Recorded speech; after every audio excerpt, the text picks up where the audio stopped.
presented by Roshan Music। Virus के डर से केहू निकले ना बहरी ता कैसे जाए केहू तो घर नगरी।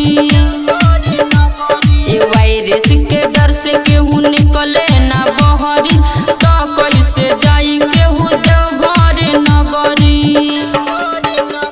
हो आवे मिले लबर तो रहे दूरे दूरे, हो आवे मिले लबर तो रहे दूरे दूरे, लगे ना सटी रहेले कगरी।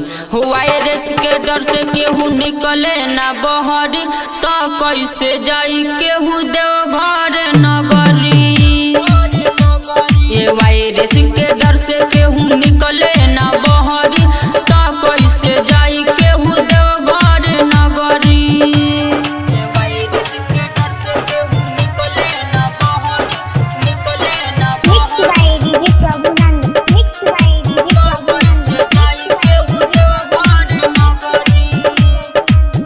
Roshan Recording Studio, Dhanha।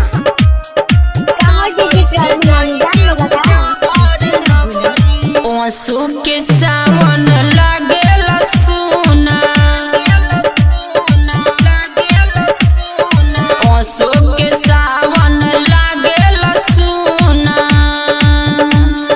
राउर नमवा गुजे कहीना। हो लागेला भारत देश होई विनाश, हो लागेला भारत देश होई विनाश। कैसे जरोगवा भाईजी ई बोरी, ए वायरस के डर से केहू निकले ना बहरी। तब कैसे जाई केहू देव घर नगरी। ए वायरस के डर से केहू निकले ना बहरी तो कैसे जाई केहू देव घर नगरी। के डर से केहू निकले ना बहरी, निकले ना बहरी। कैसे जाई केहू देव घर नगरी, निकले ना बहरी तो कैसे जाई केहू देव घर नगरी। सबके बाई है पड़ल विपतिया, सबके बाई है पड़ल विपतिया। झरझर लोरावा गिरावे अखिया,